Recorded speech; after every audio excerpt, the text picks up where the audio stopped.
Here we go. All right, guys. Well, to say I've been looking forward to this conversation is an understatement. So Derek, Keith, Matt, welcome to the show. I'm excited for the conversation today. Glad to be here, Brad. Happy to be on your show. Absolutely. Thanks for having us. Derek's even coming to us live from a second location in Florida. So you guys have now gone worldwide at SHP. So so thanks for joining us, Derek. I think you carved out some time on vacation, only. Right? Yeah, I was going to say cool. There's a lot of talk of Florida, SHP in Florida, which is not happening. I feel like when we're down here, it's like chill and vacation, and that's that. No picking up clients on the golf course, not in the cards today. Nope. Golf course, yes. Well, cool. Well, guys, one of the things on the new show format that I really wanted to do, as I look back at podcasting and kind of the journey I've been on over the years, I've had a number of advisors just come up to me and say how much they've learned. And obviously, knowing you guys, I guess we're getting old now because it's been over a decade that I've really, worked along. Yeah, Keith, you did not have that gray back in the day, that's for sure. But, seeing your guys' transformation, how your business has evolved, and also seeing how much over the years, just you surrounding yourselves with other great advisors, how much that impacted you, how much you've been able to give back to other advisors. And it's just really the whole concept of iron sharpens iron. I thought I would absolutely be missing a huge opportunity if I didn't create some version of that with the new show format. So the plan is this is one of the first episodes. I don't know the exact order it's going to come out, but at least once a month, we're going to do a spotlight on a Triad office to where we really just deconstruct and just have a real conversation, good, bad, and ugly, all the trials and tribulations along the way, and just see what we can share in your journey that can help other offices out there listening in. So excited to have you guys as one of the first guests, and I don't even know what we're going to call this, call it a Triad spotlight. But I thought we would start with where we met. And I know it was in a very nice hotel, Keith, if you remember, up in Cleveland, Ohio. Yes. One of the classiest. Cleveland, downtown Cleveland. Is that where you guys met? Something like that. I don't remember. I do believe Cleveland. All great stories start in downtown Cleveland. Well, the Christmas story started there, and that's a great story. Yeah, so this is true. But so I remember meeting you, Keith, and we were all, I think, upper 20s at the time. You guys were young into your journey as a business. I mean, even though like you started the SHP at a very young age. And I from what I remember, correct any of this that's wrong, 4 partners at the time. You guys, I think the prior year, so I think it was about 2012 when we met. I believe that the prior year between the 4 of you, you had captured about 8 to 10 million of new assets total. Is that about banner right? Year. Was it a that little was a banner year, 8 million. Yep. So if you do the division there divided by 4, you guys were just popping trunks, grabbing brochures, making things happen, right? Yes. There was a lot of money. $2 million a pop. Yes. So you had a very different team than you had today. But I'll tell you what I loved about you guys. You had great hearts. You still do. You were there to serve. You had no egos whatsoever. And that's not always common in this business. And the biggest thing is you were students. You were like, hey, we know we don't have this all figured out.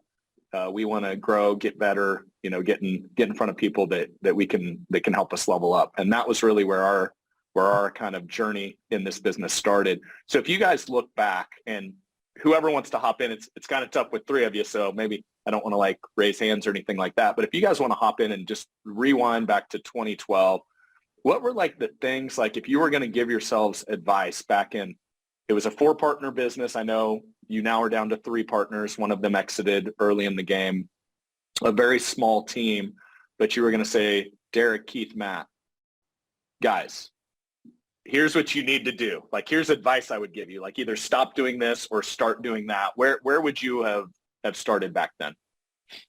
Oh, the list is long. The list is very long. I mean, it's like, I think at that point, because at the same time, as we'll get into this later, we hired our COO, Michelle, and that was in 2013, 14. So we were still kind of in that young stage. So we started in 2003, from 2003 to 2013 was like a strange, like just, we all understood like the financial side and like financial planning and that side, but we didn't understand how to run a business. And we had to learn through a lot of trials and error and a lot of bad mistakes, a lot of, testing different things. And I remember when Michelle came on, she's like, wait a minute, you guys, and we never think we're above any task or anything like that.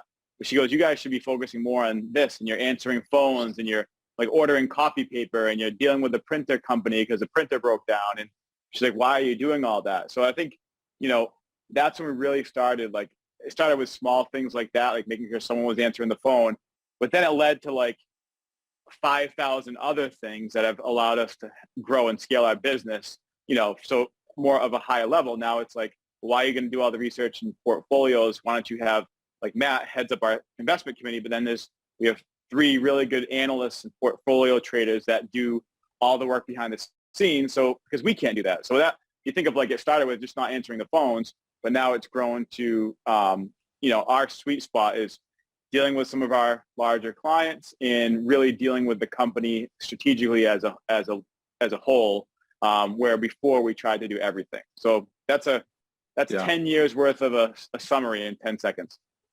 Well, so a lot of what I'm hearing there, Derek, is just a lot of generalist activities where you were like pulled in 50 different directions doing everything versus the stuff that actually drove revenue to the firm.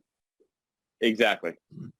And Matt, you were chiming in there. What do you have to add? Yeah, what I was going to say, I think, certainly couldn't co-sign enough or emphasize enough what Derek just mentioned. The other thing is that the advice that I would give us back in the day was stop selling product. I really think that we were so focused on, what's this cap or that cap or this bonus or whatever that may be, because at that time when we first met, Brad, even though Derek mentioned, where we are now, we were insurance only. And so we were not only insurance only, but we were sort of product only. We were sort of going in there trying to compare what we had versus what had been already offered to the client. So it was, we were offering a commodity rather than a process. And so really at that point, we started to develop the retirement roadmap process. So we sold the plan. We sold us as the advisor, not just the product.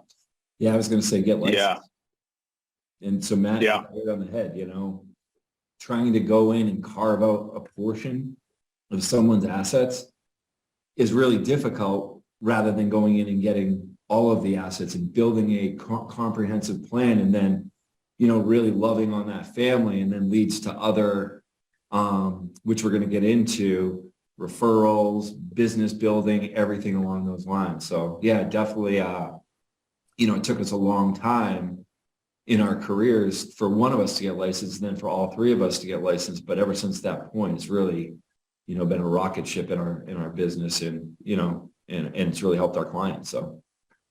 Yeah.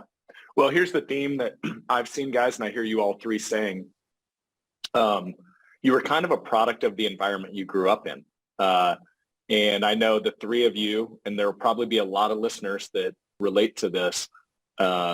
You came from banker's life, which from my experience, most people in our space today started somewhere like that. Kind of a captive group with somebody else's name over the door. And my comparison I kind of make that is it's kind of like, what's the church you grew up in? What's your religion, when it comes to the business? And you only know what you were brought up in. And what I think that was cool, that is really like, if you're listening in, I think it's always really important to think about your thinking. And, if Banker's Life, if their process was grab the brochure of the day, talk about the products, Matt, you're like, yep, that rings sound pretty good. Talk about, the latest, greatest benefits. Product. Yeah. Ben. I remember how you had to describe the benefits. There was a brochure and like a whole booklet you'd flip through to describe the benefits of why someone needed long-term care. And then the story of a woman who needed long-term care but didn't have it. It was ridiculous. Keith and Matt probably remember the name. What was the name, Keith? Charlie Perkins. I told you. I knew he would. That was the story from 20-something years ago that we had to tell about Charlotte Perkins, like breaking her hip and not having long-term. Hold up. This was a scripted story you were trained to give. Yes. Wow. Wow. Yeah. And So Keith just so it's busted it out. interesting. Yeah. Hey, Keith was good, man. He was a good As a student student. all the way through. But then it's the thing, Brett, it wasn't even just a story. It was scripted where you literally would just flip page, then like, okay, here's the next Yes. page, and you would just show the client from this binder with the, the plastic thing with the, with the sheet of paper inside it. I mean, you would just again flip page by page, and then that's how you get to the close. It was just, Good, better, best. Yeah. Yeah, that's where we came from. That's our religion, as you said. That's yeah, it's really interesting because I think that's just a good lesson in business is a lot of businesses have a set product. Product is already created. And then they're like, okay, go sell this product to people or clients or prospects, right? Where the flip, if you really deconstruct what you guys did, is you removed yourself from being tied to a certain product. And by the way, I know we're talking about like old school, the insurance policies you guys were selling when you first got into business, but it's the exact same side. I've seen the whole other side of that story where people that grow up in the asset management, fiduciary fee only world, their product is here's the way we manage assets. And this is why this way is better than the way you're doing it now. So they're still selling a product, whether they know it or not. Right. And what you guys did is you removed yourself from that. And you said, hey, I'm going to sit down with an individual. I'm going to see what they actually need, what gaps in their planning or lack of planning they have. Maybe they have a pension, so they don't even need an insurance product that creates income, right? But let's deconstruct goal and kind of goals-based planning, and let's now custom build versus give them a pre-constructed home. So it's kind of like the homes where everyone looks the same on the block versus, hey, I'm going to build a custom home based on what I actually need in my home. And the moment you did that, and the moment you also, I want to get into process, Matt, because you talked about that. The SHP retirement roadmap, for those that are unaware that aren't familiar with the SHP guys, that is their proprietary trademarked process. I'll let you guys share what it is, kind of the 5 worlds. And I know you've done a ton of work with guys like Chris Smith in our community to really even message that better than you have in the past. But what you did is it's kind of like the McDonald's version of the Big Mac. You can start a hamburger stand. And guess what? There's a hamburger stand on every corner in America where you're a commoditized business. You guys created your version of the Big Mac. You can only get the Big Mac at McDonald's. Well, you can only get the SHP retirement roadmap at SHP. So maybe deconstruct that, guys. I don't know who wants to hop in and kind of share the inflection point that made. Yeah, and Brad, and I'll let either Derek or Keith talk about the actual process itself, but let me just talk a little bit about the philosophy behind that. And I think the key word there that you mentioned is proprietary. I mean, we wanted to focus on what was proprietary. Where could you only get SHP, right? Well, that first is the process, which we'll talk about, which is the planning process. The other thing that really became part of our culture and our DNA from early on is the focus on us as people, as persons, right? As not the savior by no means, but as the advisor that's going to be with that client, through thick and thin. And so to talk about how, okay, yes, not only, I mean, think about it that way. Think about initially we were all product, and it's like, yeah, you can get product anywhere. You can get a hamburger anywhere. But when you combine the process and the planning process, which we'll talk about in a moment, with us as people, well, that is truly proprietary, right? And so now it really, you become more distinct. You really stand out because you can't get that combination anywhere else. Well, and the thing I saw, guys, from the outside looking in, so if you look at like sales 101, objection handling, back to the pre-made script that you guys were kind of had to memorize. If I get product A put in front of me, whether that's an annuity, whether that's the latest, greatest asset management, model, whatever, if they're not in on that, or the school that they grew up in was anti that thing that you're offering, now the objection is, oh, well, annuities are bad, or, oh, well, I heard that's too high of a fee for that, asset management model. How can you object to this? Hey, I want to sit down. I want to get to know you. I want to figure out, what's working, what isn't, where the gaps are in your plan, what your goals are. And then I want to put, as an independent advisor, the most efficient tool into your plan to accomplish the problem or fix the problem. And it's like, wait, how do you object to, I'm going to listen, I'm going to seek to understand, and then I have an entire toolbox of every product that exists as an independent advisor and as a fiduciary, and I'm simply going to construct in the most efficient way a plan that does what you need it to do. It's like, how do you object against that? Like, did the objections, I know a lot of what you guys do is educate or maybe re-educate on poor education once a prospect gets to you. But did you find it would just created a smoother process, a less like, I feel like a lot of sales is like a boxing match where you're like ducking and jabbing and objecting. Like, how did that change the game for you guys just high level philosophically when you went to that model? I think first we started out like it was more like describing like, how do you not like this annuity that pays, you can have this bonus and this, like, it was trying to like sell that. And then like you said, all the objections would come up and then it'd be back and forth, where now it's such more of a consultative type situation where when we're sitting down, we changed that framework.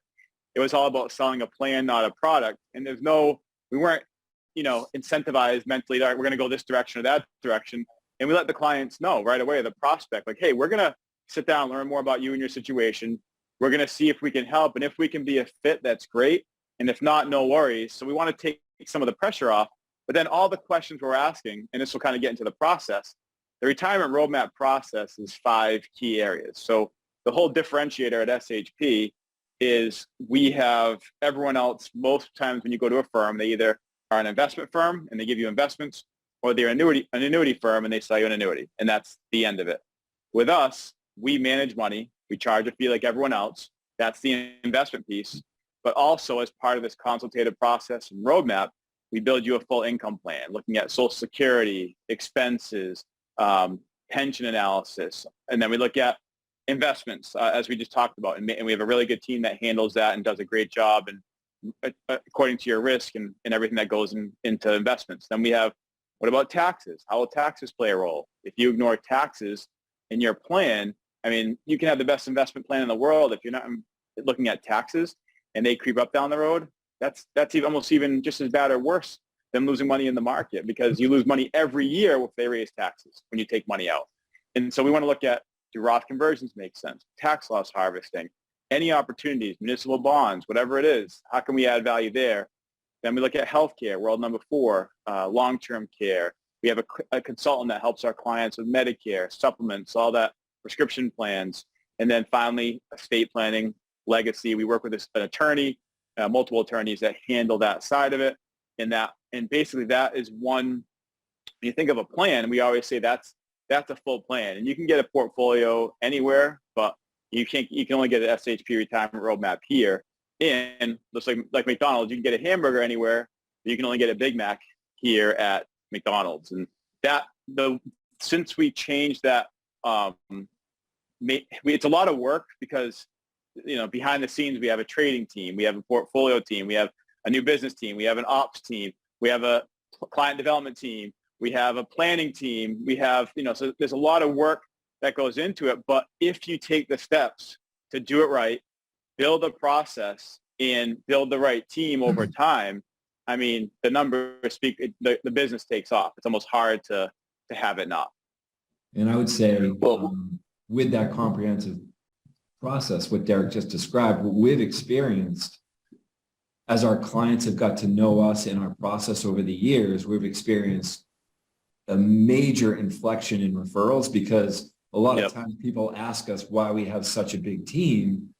And this isn't a sales team. This is more of a support team to, follow up and complete all the promises we make. And I would also say what we've also experienced is, from a client standpoint, the client size or the amount of assets that clients are bringing in are significantly higher than they were 3, 4, 5 years ago. So, that's the reason, that proprietary process and using that proprietary process and actually following through, not just saying you're going to do something, actually doing it and doing it extremely well, that can lead to, massive explosion in business as well.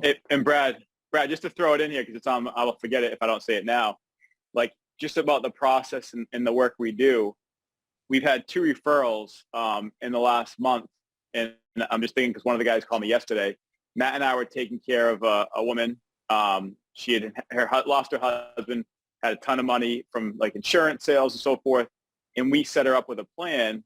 And her brother, who's a doctor, has like came in to help her out, and he saw how our team like he saw what he had. He has like 20 million, and he's looking at what she has, and he's like, I don't have any of this. My guy just tells me, here's your investments. He goes, you guys do this for everyone? And I'm like, yeah. So he's in the process of moving assets over. That's, I think it's 17 to 20 million. And another one for 13 million, same thing. Referral based on the fact. And they're not all going to be that way, obviously. Yeah. But my point is, we would have never sniffed that 10 years ago without having, like, people don't want to invest in people are afraid to invest in their teams. And I'm not saying hire 5 traders and 6 new business people. Yeah. But you have, if you really want to build a good business, you have to build the support in the background that is going to take care of these clients and to execute on everything you say you're going to do. So just to make sure I heard that right, a doctor comes in. Was it his sister? It was his sister. So sister loses a husband. Brother comes in just to help. Obviously, she's grieving. There's a lot of finance stuff going around, like kind of the comforting, like all of us would do for our siblings. And he's like, wait, all this stuff you do for everyone? And he's got 20 mil, and he's like, this is a no-brainer. I need to do this too. He was just trying to help his sister out. He was trying to help his sister go through the situation. He saw, very smart guy, saw all the work that went into what we do, and he's like, I can't believe you put this much time in for your clients. It's like, and so that's and there's so many stories like that. I just shared some recent. Those are like bigger. Those are some are like $1 million. They're not all 20 million or 15 million. But the point is we would never have those result in taking care of your clients the right way. That was about 2 times a year for you guys when I met you the first time. One client. Let's earmark. Let's bookmark that one and come back, because I really do want to dive. Last year, 1/3 of your business was generated through referrals, correct? And yes. I don't think I heard the final December 31st number, total assets. Have you guys summed it all up yet? It was around 250, I think. 250 something. Probably 250. Yeah. To 250 million of assets gathered organically in 2022. Yeah. That's pretty awesome, guys. You should be proud of that. That's a lot of Boston area retirees you guys have helped. And I know a lot of your clients have, or other places too. But okay, so I want to hit a couple things. And the problem is we don't have enough time. This could be a 4-hour podcast, but Derek has an engagement following this, so we better keep rolling.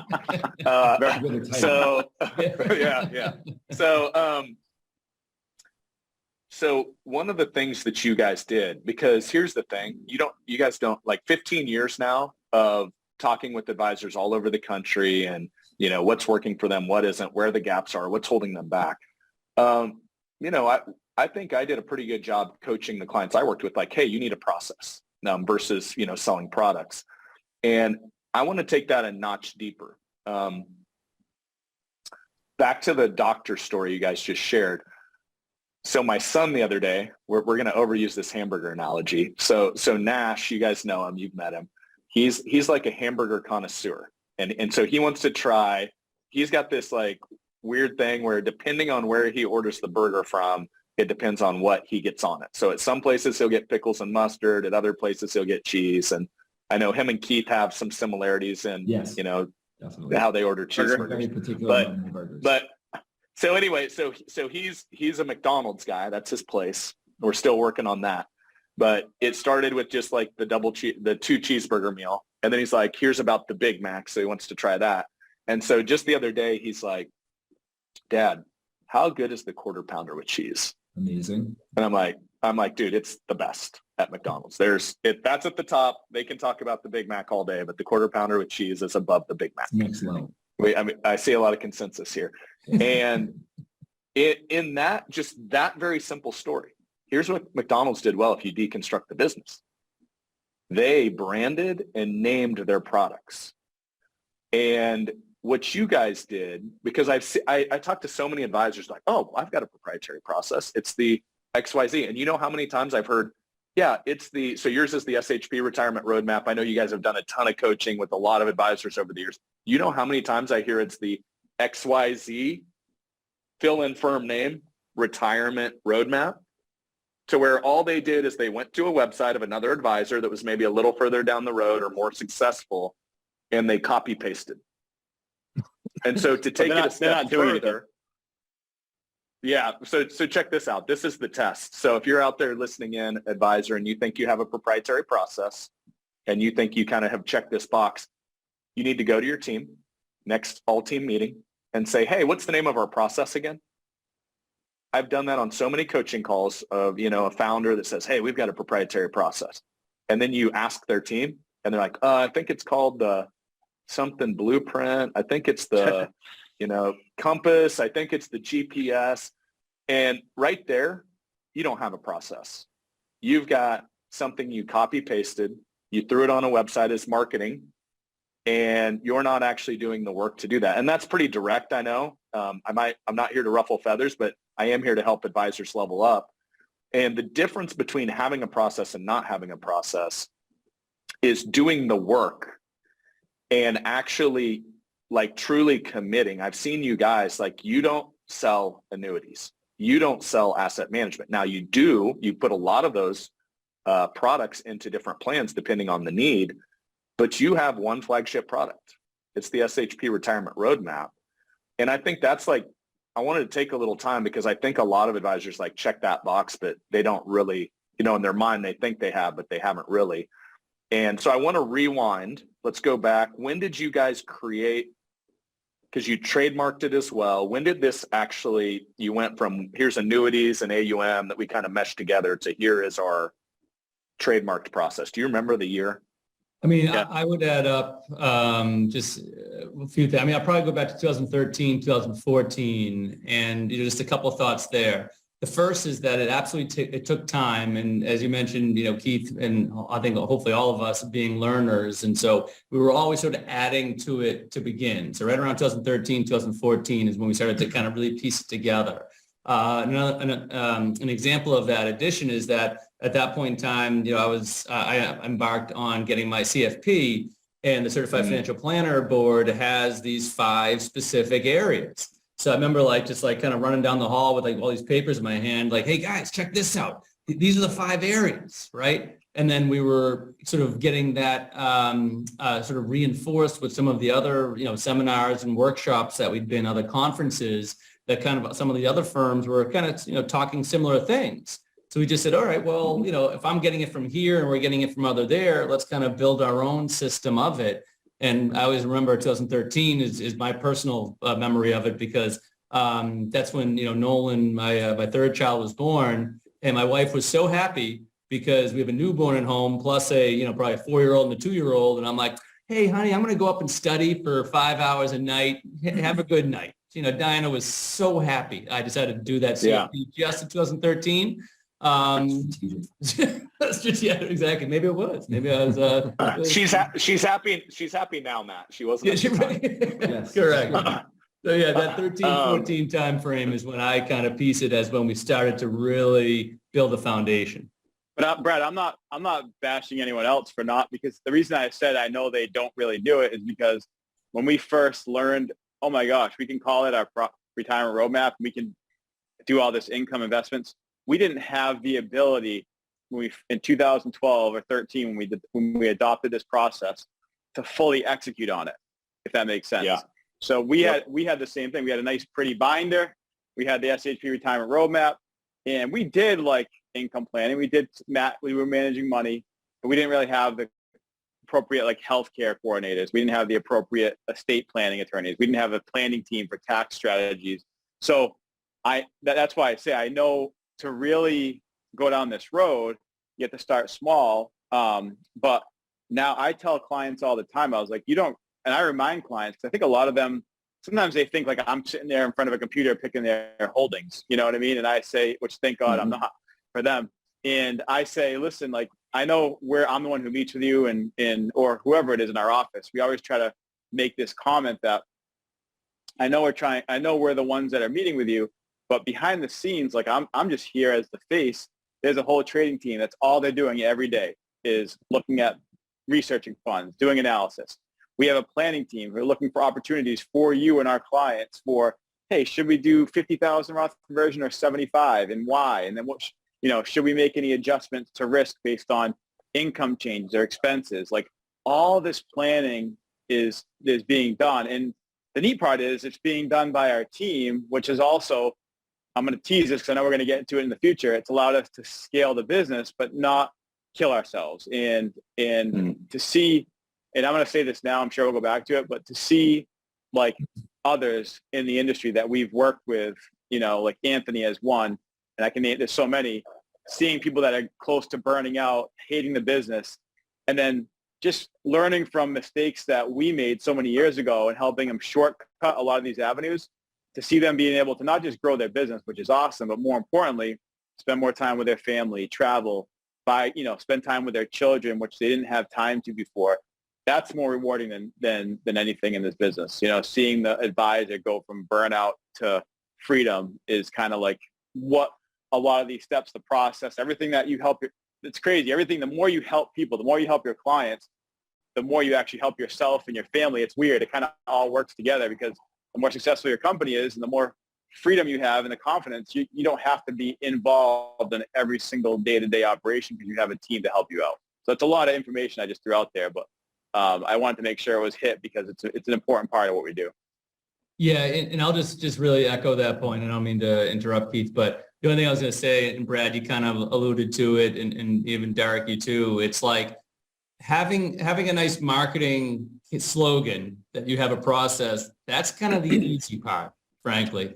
The hard part is, getting the attorneys, to establish those relationships, establishing relationship with CPAs, establishing relationship with healthcare brokers if you don't have them in place, hiring to, the new business so things get processed, hiring members of the solutions team, getting them all trained up. All that other stuff takes so much more work than, trademarking a cute little slogan that you have a process. So I can't emphasize enough how easy that part is and how hard the other part is.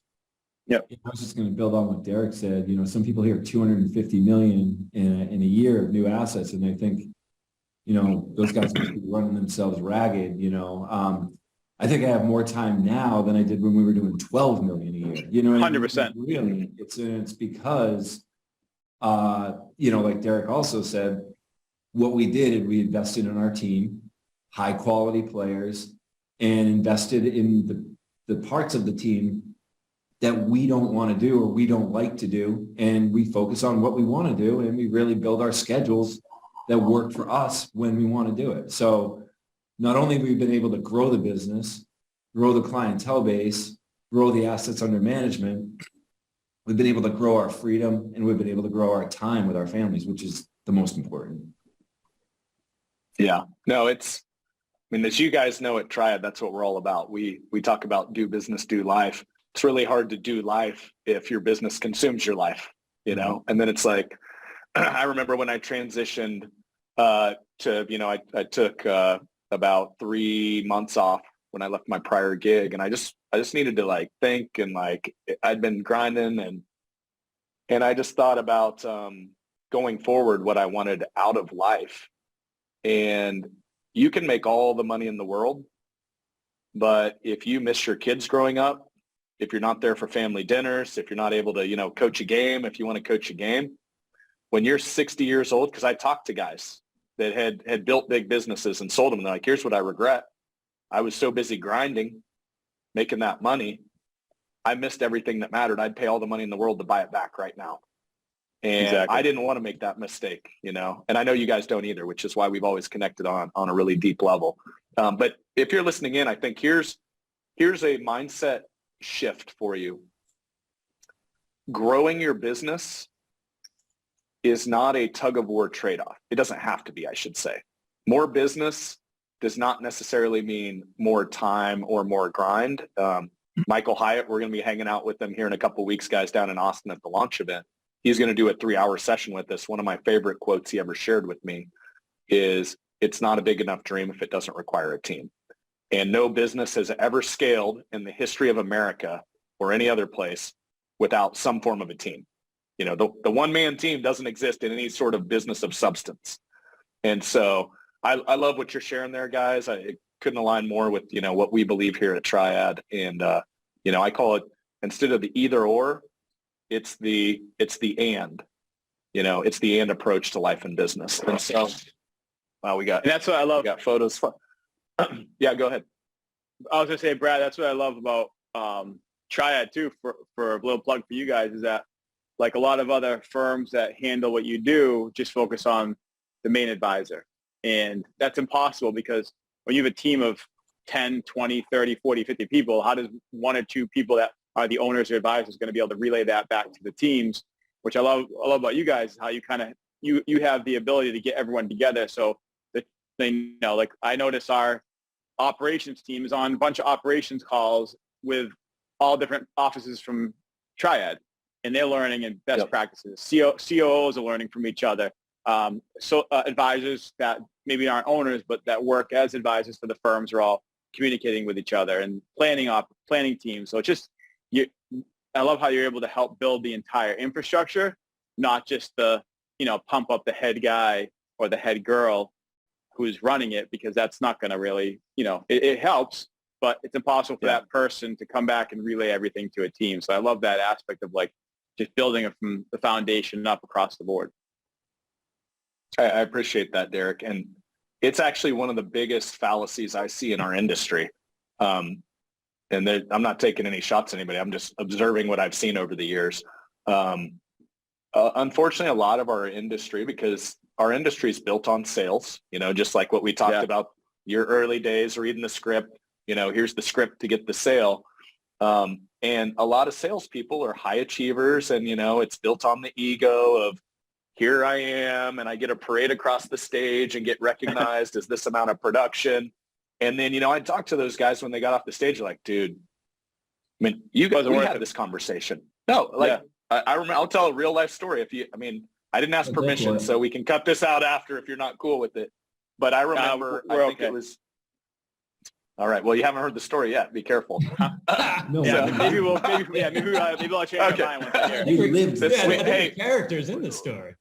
We have Emily on here if we need to edit this out after. But so I think it was 2014 or 2015.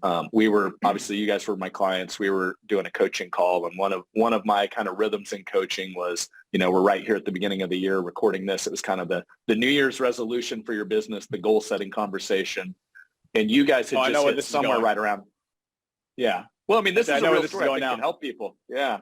So I think you had just hit right around 60 mil of new assets gathered the prior year, which was like a landmark year. I think you'd grown by 20 million over the prior year. Your business was not that big at the time, maybe team of 10. And we did a goal setting call, and it was the three of you guys. I don't even know if we were on Zoom. I don't know if we had Zoom back then, but I said, hey guys, congrats, great year. What do you want to do next year? Do you guys remember what your answer was? Like 40? Was it 40? Like less. Yeah, it was less for sure. I remember it being 50. So I remember it being 10 million less than your prior year. And I'm like, hey guys, your business. Yeah, your business. Your business sets your goals however you want them. But I'm like, I don't typically see groups that like set a goal lower than the prior year. Help me understand. Do you guys remember like what you told me? Because I can share my recollection, but. Brad, it was more, I can picture in traditional Brad fashion, Keith and Matt now. He's like, well, guys, traditionally, you know, most firms don't go backwards with their goals. And I'm just thinking is, you know, what caused you to come to that conclusion that you wanted to do less next year? You're wearing the comments and waving the white flag. That sounds very, very proper. Yeah. It's super inspiring to teams, guys. When you set, it's super inspiring to teams when you set goals less than the prior year. Well, the thing is, we said the same thing. We said, you know what? We hit our goals, and we made plenty of money. We did everything we wanted to do, but at the end of the day, it just wasn't worth it. It wasn't worth the sacrifice to hit those numbers, to miss my kids' baseball games, to miss like my wife's like Friday nights being home late. So every night we just be, we were just grinding to hit these goals. We didn't have the right team in place. Everything was on our shoulders. So we're trying to get new business, answer client calls, email, everything was on us. So we hadn't built the infrastructure properly, and we were starting to, but that was the whole thing. And I remember other colleagues in the industry would always say, you don't want to do that crazy production because if you get to that point, you're never going to see your family again. I remember clearly a few people that had been older than me had kind of guided me with that wrong belief of, if I'm going to hit 100 million or 200 million, I mean, I'll never even be able to breathe or travel or do anything or see my family because I'll be working. And that's the biggest myth there is if you set your business up the right way. So that's the whole thing, Brad. We just didn't want to, we didn't want to run it back. If that makes sense. Like, you go through a big ordeal, you come out on top, you get to the top of the mountain, and it's like, you know what, I'm glad we did it, but I'm never doing that again. It's a painful climb. Yeah, it's like running that marathon. It's like, I just got done with 26.2 or whatever. Like, I don't think I want to run that marathon again next year. And that's what I saw on your guys', that's what I remember, like hearing in your voices. But I remember another like key piece of that conversation. It was the life side. It wasn't the business side. It was like, we 100%. sacrificed the life side last year, the time away from kids, missing family dinners, in this pursuit of business and revenue and profit, and recognition probably was a piece of it too, And that's first off, what I love about you guys is you've always kind of kept things in perspective, because it's really easy to lose perspective in this business and chase the wrong things. And I also remember that as an inflection point in your business where a new door opened. And we had a real conversation. I said, guys, it sounds like we need to start because you were 3 sales guys at the time. Let's just be honest. You were 3 great sales guys. Now, you were building the best plans you could to help people. You were not business owners. No. And technically you were, but you just weren't acting as a business owner would act, right? And I think that's the big thing I see a lot from very successful advisors. What got you, you're almost like a victim of your own success. What got you to that 20, 30, 40 million of new assets, and then you're running on that treadmill as fast as you can. And then the end of the year, you're completely exhausted and burned out. You're like, man, I'm not sure I can do that again. If that's anybody listening at the end of the year, there is another way. And these guys are a great example of it. Because what they started to do, the 3 visionaries, the 3 founders, vision, you invested in Michelle, who at the time was director of ops, has since grown into your COO. That was the execution piece, right? But you also deconstructed as an advisor, hey, there's actually a way to invest in the next generation. And what's really cool, it wasn't what I see create a lot of frustration for founders in this business, where you hire some advisor and you throw them into appointments, day one, you're like, oh, they can't close anybody. What the heck? What are they doing? We need to let them go. It was you truly invested in that next generation, a lot of shadowing, a lot of training, which, by the way, takes time. But that was what opened the door. And this has a happy ending to the story. We actually spent a lot of time deconstructing the 3 of your guys' day-to-day as advisors, and how do we free up the service work that was eating you guys alive? How do we free up the planning? Because you guys were doing a ton of the work on actually building out, and you were doing like very little. It was taking away your time to do revenue producing sales, like face-to-face. So really the 3, we like triangles around here: sales, service, planning. We really started step 1 of removing the service work and the planning work to where all you guys had to do was build relationships and help people. And as that happened, you still did more the next year, because I remember you did grow the next year, but you started to also create more freedom to run a business and actually do the things as the business scaled that it needed to do to take care of the people and get the right talent on the team. So sorry, I just wanted to deconstruct it because I saw it all happen. But what other thoughts do you guys have during that journey of kind of freeing up you guys of being the 3 solo revenue producers in the firm, that everything was on your shoulders?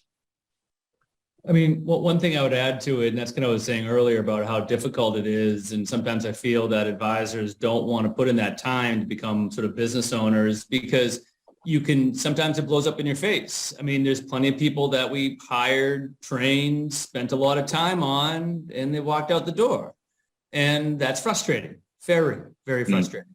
But at the same time, a majority of the people that we have hired, trained, invested our blood, sweat, and tears into are now extremely valuable members of the team. Like we talked about, we started to deconstruct it with, service and planning and whatnot. Nick Nelson, who I think we hired as I don't know, he was probably 24, 25, but I think he was looked like he was 16 when we hired him. I mean, it's like he started off again, very young. He'd been in the business a little bit, but sort of, I wouldn't say necessarily took a chance on him per se, but more so that, all right, here's a relatively young guy. And now 5-6 years later, he is critical to how we operate because we trained him. And he, again, this is also a tribute to him, of course, but we trained him the right way. And now he's training the next generation the right way.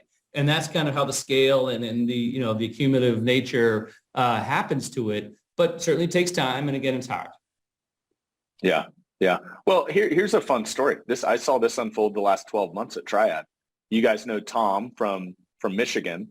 Yeah. He was very much the guy that you guys were when you said, I want to go from 60 million to 50. And his wife actually said when we met them the first time, Tom is going to kill himself if he keeps running at this pace. He was redlining out, like that car that was constantly like a redlining. And one simple thing, this is so simple, back to your point, Matt, on training and investing in the next generation. He created a rule. He said, no appointment done alone ever again for Tom. He was doing 22 appointments a week when we met him. He's now down to less than 5 because basically he had an advisor riding shotgun in every appointment he did, absorbing the conversations, really leveling up, not just throwing them in the fire. But what that allows is the baton pass. We call it the baton pass versus the baton throw that typically happens in our industry. And so by having that advisor ride shotgun and really absorb the language, now you can flip it to where the other advisor's now running most of it, but you're still there to help if they get in over their head. That was 3 to 6 months for Tom. And now he's like, oh my gosh, where was this 3 years ago? And so he's averaging less than 5 appointments. And I think his business doubled this year from the prior year. Well, what's interesting about that, I'm curious what Derek and Keith think, but I mean, right now, having another advisor, a young advisor in an appointment is I don't think twice about it.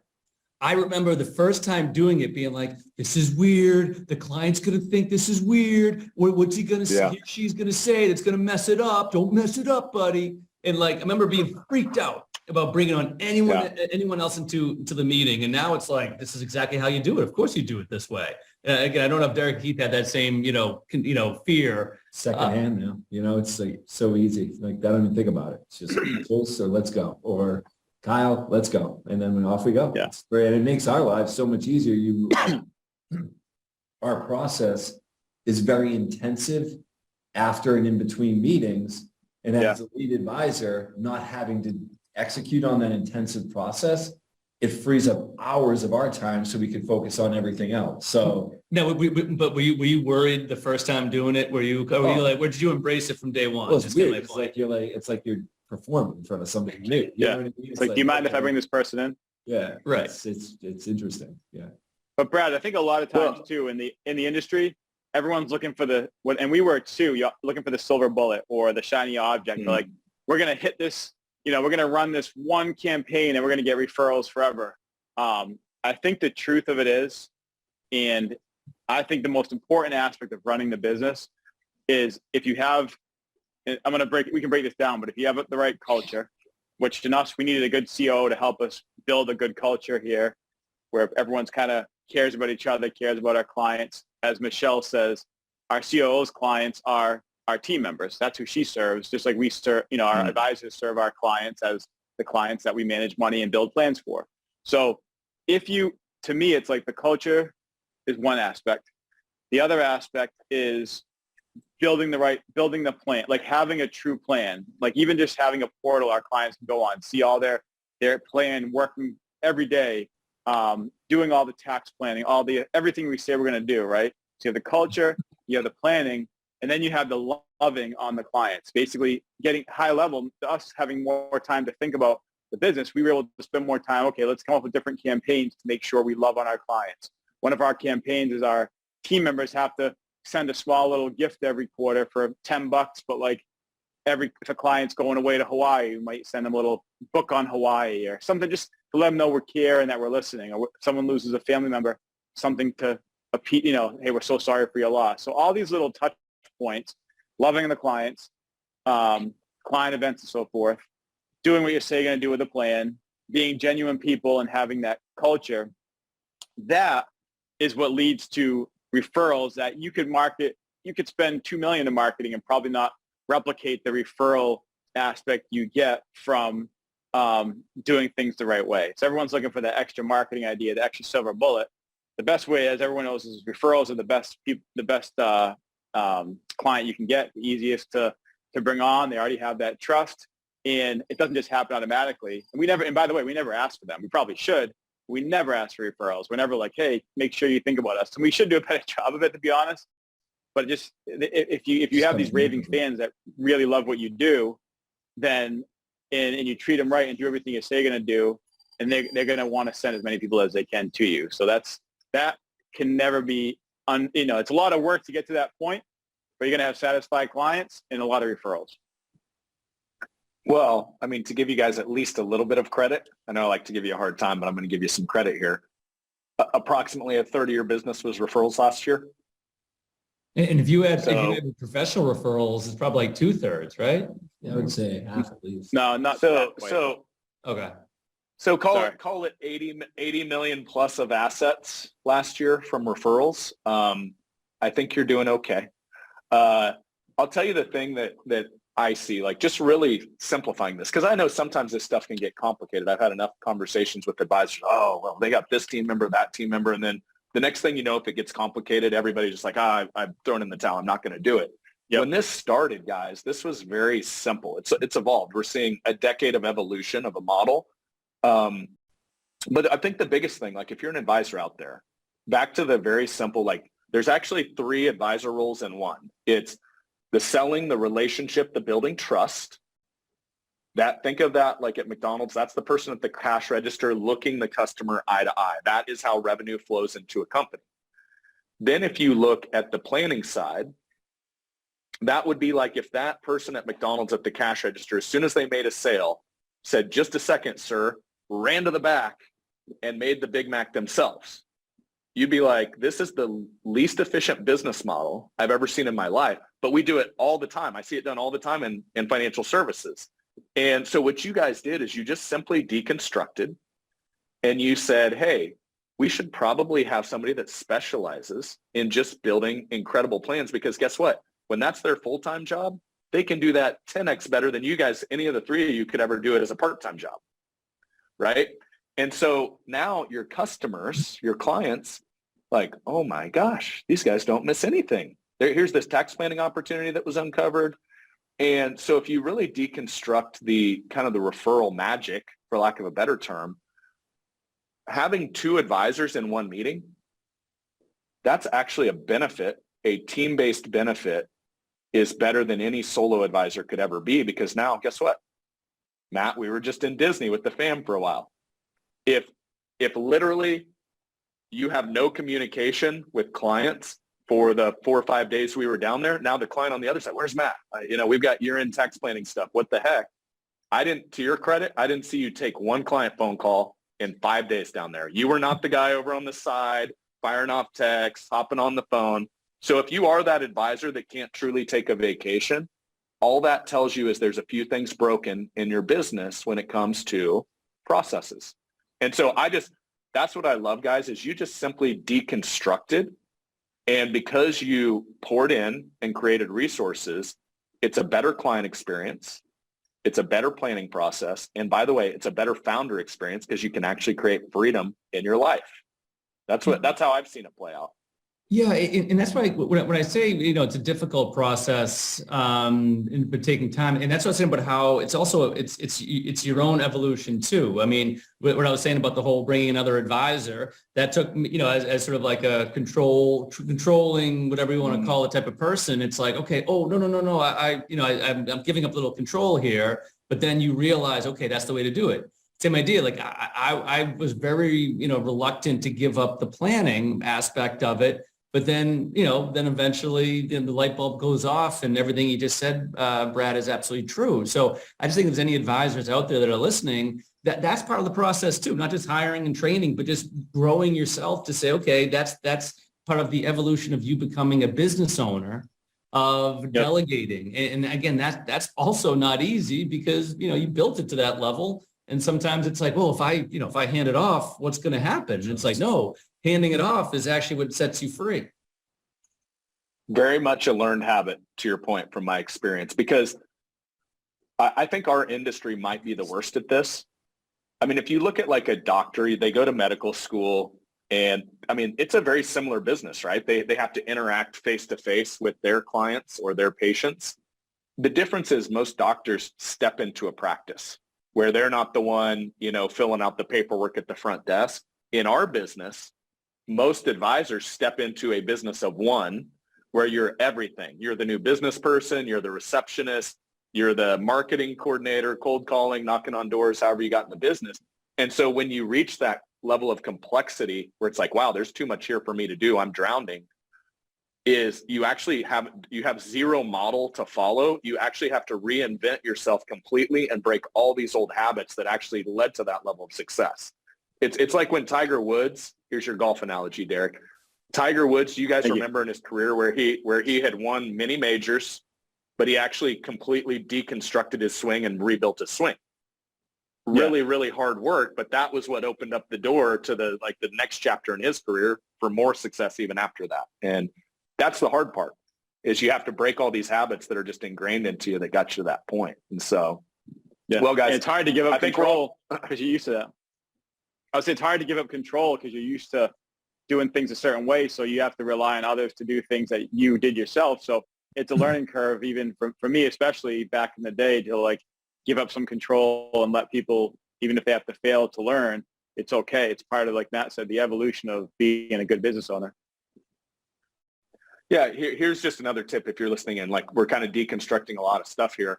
One of the things, we actually took this from you guys in our coaching process. So I'll give you guys full credit. You have a 24-hour recap rule. So any client meeting, correct, whether existing client or a new prospect, you do a meeting.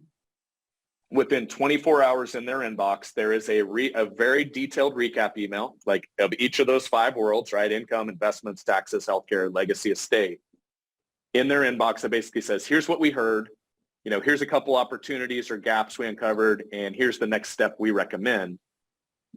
I will tell you that level of professionalism, we say speed equals trust around here a lot. Yep. I've universally told every advisor I've ever crossed paths with, this is a no-brainer. You should 100% always do a recap email. And all of them also are like, yep, that is a no-brainer. We should do that. And then about 20% of them do it. Yeah. And why is that? Because it's still on them. It's still on them. Right? They do 5-6 appointments for the day. They go home exhausted. They've got like 7 pages of notes. Oh, when am I going to do the mobile assistant on these? Oh, I've got to type these into my CRM, and it's just a paperwork that stacks, right? How do you guys do them? How do you make sure they happen? We whoever's in the meeting with us takes them. Basically, whoever's in the meeting takes them. That's their responsibility. Is when we're doing the talking, they're kind of taking notes usually, or they're interacting, or whatever the case may be. They're the person who's in the meeting with the advisor, whether it's either of us or our advisors. They're responsible for getting the recap out. And same thing, if someone calls the office, 24 hours, you have to get back to them. Or even before that, if you don't know the answer, hey, we don't know the answer, we're still going to communicate with them along the way. So communication in our industry is horrible. In a lot of industries, it's horrible. I mean, you look at building and construction, it's hard to get people to call you back on time and so forth. And when you think about that, it's like that's the easiest thing, is just to communicate. And that's one of the things we always remind everyone on our team to make sure they do. So That'll get us very, we don't get upset at much, but if you don't get back to someone or don't communicate, that's going to get us pretty fired up. So that's something we don't want to, we make a big priority at SHP. And interesting enough, Brad, to talk about how like something that you implement at top level and then how you kind of work it into the DNA and whatnot is that's now part of our hiring process.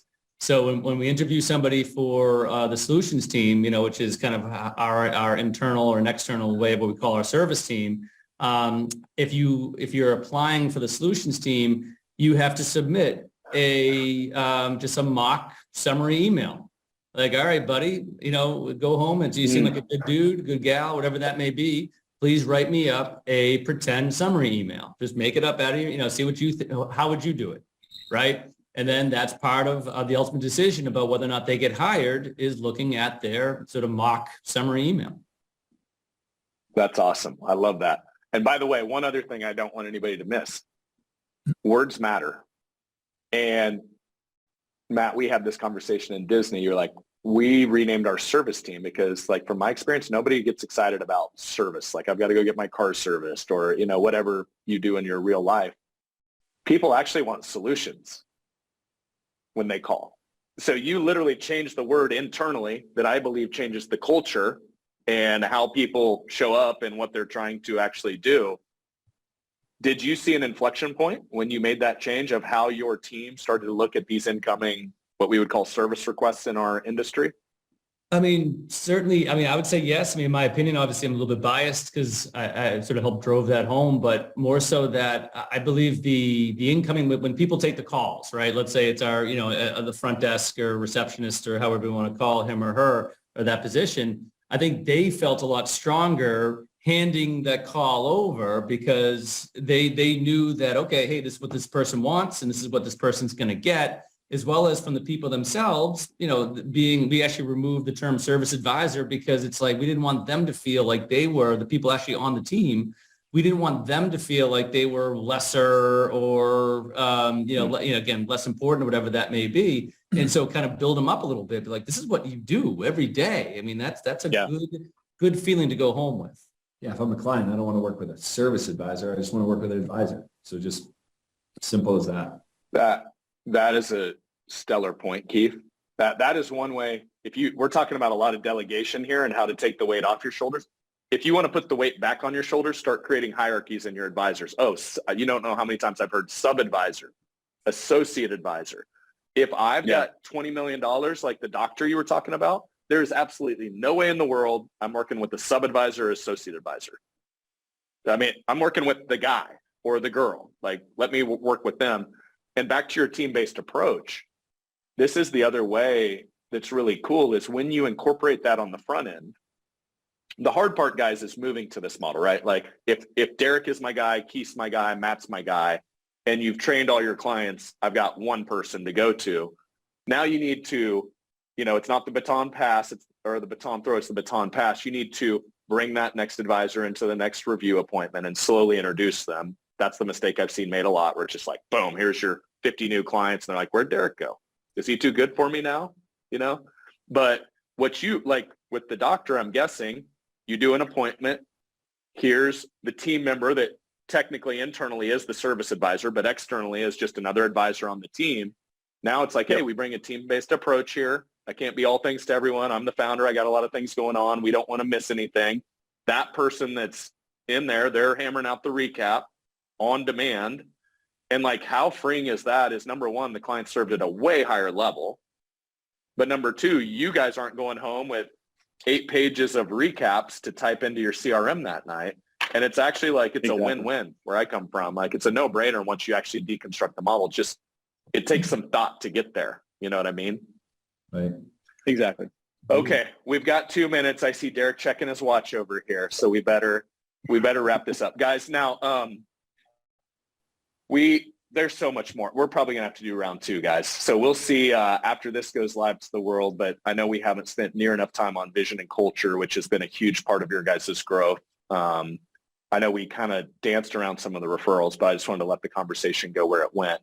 So will you guys, would you be cool enough to come back for a round 2 if we get some good feedback on this conversation? Sure. Absolutely. 100%. Can I twist some arms? Cool. Time went really fast. Can we bring hamburgers with us next time, though? Because we probably said hamburger so often that we might need starving. to. I'm hungry. Hamburger and deconstruct were a battle of words. We can. I know Keith has a special strategy with hamburgers. We can cover that on the next episode. Yeah, we should. But that's actually if we're gonna get to weight loss programs. It is January. Yeah, we're not talking about a baton toss. We got to talk about the hamburger toss. It's a completely different. Bookmark that. We'll bookmark it. Okay, so guys, I want to wrap with this. On a serious note, it's been an incredible journey that I've been able to take, besides you guys, as I've seen your business evolve, and what started as just like, honestly, a business relationship. It's been really cool to form like real friendships. I know we've been able to travel the world together. Our kids have hung out, and we've actually been able to actually do life together. And so as we say around here a lot, it's not just about the production, although we've got some of the most elite advisors in the country. If you looked at that, it's not just about being a student and growth mindset. We've really worked very hard to create a community of just people that want to do business and do life together and just create some really cool experiences, which obviously we're going to be hanging in Austin here in a few weeks. But I want to flip this script to you guys, and I'd love to hear each of your answers. Derek, we'll start with you in case you need to hop. But if you said, hey, here's what do business, do life means to me, how would you guys define that? I think the best way I could see it is it's obviously a business, right? And the relationship started with us as a business, but as you can see, we're all each other's there's a good friendship between all of us here, best friends, friendships for life. We've dug deep in a lot of things. But we're still, I think if you're doing business with people, you have to have, and you're spending a lot of time with those people. I have been at places in the past where I liked the people, I just didn't have that really strong bond. So do business, do life is to me, having that community where if you're going to be with these people, you might as well do it with people that you really love and trust and want to be with and have fun with at the same time. You can joke around and bust each other's chops and so forth. So to me, it's this, the community you've built, DBDL, do business, do life, is that. It's built that for us where, we have this amazing business. We love, and as we share ideas and help see these other businesses grow, seeing them have freedom and doing more life with their families and getting the joy that we see as a result. It's kind of that whole community aspect and feeling of these are our crew. As Anthony says, this is our pack. So that's my answer. I do have to run, but Brad, appreciate you, buddy. Thanks. Yeah. Thanks, my man. Really appreciate you carving out some time on the vacation. We'll see you, Derek. Anytime. See you. Bye. Keith, Matt, what are your thoughts on do business, do life? Well, I think doing business should lead to doing life. And one of the coolest experiences I had, because growing up, my parents were very similar to, not to what we do in a way, but they'd get a trip for what they did and they'd go out the door and we wouldn't see them for a week or two, and they'd come back and talk to us about these amazing experiences. And for us to be able to do what we did in South Carolina this past year, where, our kids got to be part of it and grow and experience life, and also meet kids from around the country and become close with them. And then they'll all grow together. And to me, that just adds so much to, what we pour into our business to be able to create something better for them. That's all. Yeah. No, that was magical. That was one of the proudest moments in my business career, was being able to form an experience where I saw our children connecting. And I remember Nellie came back, our youngest, 7 years old. She's like, I've got friends and this state and that state and one other, not to go too far down this path, but we of course both developed a sports card addiction here recently. I'm trying to get Matt in the game. He's close. So keep working on him, Keith. But kind of look at obviously we're all sports fans and many of us grew up going to card shows, and now it's legitimately becoming an alternative investment. So I'm like, hey Keith, there's this really big card show in Dallas. Yeah. And you brought your two boys out. That was awesome. And seeing our two boys. Yeah, that was the coolest thing. Just seeing them with their little Pokemon card setup, like cutting deals with like 40-year-olds. It was like At 1 in the the coolest morning, thing in my life. they Yeah, turn around we're and like, show us hey, the money. we're like, when you're with dad, there is no bedtime. It's cool. Yeah. So, but yeah, that's been really, really cool. So I love that you brought in like just the whole family aspect and families connecting I mean, that's why we do this, right? that obviously, yeah. Well, Matt, what are your thoughts on that? So when the first thing that came to my mind is that old saying that I would much rather work to live than live to work. Yeah. Right. And when you first came up with DBDL, that really that's what I went back to, is the fact that, all right, that's how I want my life to be lived. I do not want work to define my life. Now, work obviously has to be part of your life. It has to. There's no, we're not going to be beach bums. Can't get sports cards without work. Yeah, all the things that and also you want to set a good example, and you want to be that, you want to develop that work ethic. But at the same time, you can't let that work ethic, that grind, blind you from life, from your family, from your friends, from your parents, and everyone else. And if work is dominating, then you are at an imbalance, and that is not healthy. And so I truly hope that whether you're with Triad or whether you are just an advisor listening to this podcast, that is the goal for you and for all of us. And Matt, on that point, by the way, guilty. I think all of us on here have been guilty of that in the past, where business did take over our lives. And yes, that's one of the things I remember. We were talking down in Florida, like one of my biggest learnings these last 2 years. And I think I told you this and you laughed. I'm like, it's a hell of a lot easier to coach entrepreneurs than it is to be one.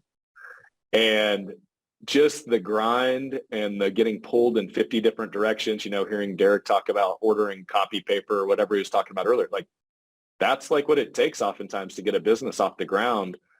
But if you don't change those habits over time, and like we've talked a lot about building a team out around you, if you don't do that, this business will eat you alive because it never turns off. Your day is never done. You go home and there's 15 things you could have done. Well, no, I remember it's the first time I saw Keith since the new year, and I'm like, this is 3 days in, and he's been straight out since he got back, and it's like, good, okay, no break, huh? No rest for the weary. I mean, it absolutely can grind you down if you don't have that support. Yeah. So, and I think what's really cool about that is it's all about the intention you set. And I know our community, we've had a number of advisors that joined. They're like, dude, all I had to hear was do business, do life. And I knew I was in. And it's cool. Like, we didn't get to culture today. The last 3 hires we made, we're up to over 40 employees now in 2 years, which is insane. The last 3 hires we made, they said, actually my favorite one, he goes, I thought I was going to retire at the place I'm at right now, but there's just something about do business, do life that brought me in. It just spoke to me. And I think it's because at the deepest desire, we all know we need to work. Like, I took 2 months off after I left my last gig, and I was like, I was a worse husband and I was a worse dad because I was stir crazy, So I think, like, as humans, all of us have that. Like, we got to be working towards something to make sure we're contributing to society. But if you're working somewhere and hating every day of it, or, you're doing your business somewhere and hating every day of it, that other side, I think, gets completely neglected oftentimes if you let it. And so it's been really cool to see how it's attracted a great community of advisors. And some people it's a fit, some people it's not, and that's cool. But also, like, the talent on our team it's attracted. It's been really cool to see it play out. So I appreciate you guys sharing your take on that. And I just want to say thanks. It's so much fun to do business and life with you guys, because we've been able to do a lot of both and really challenge each other, grow together, see families grow up together. So thanks so much for just being along this ride with us.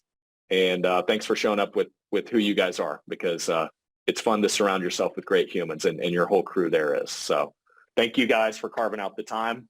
Super appreciative. And I know you brought a lot of value to advisors listening in today. Thanks, Brad. Thanks, Brad. Really appreciate it. Be well, my friend. Yeah. All right, guys. We'll see you in a few weeks. See you, man.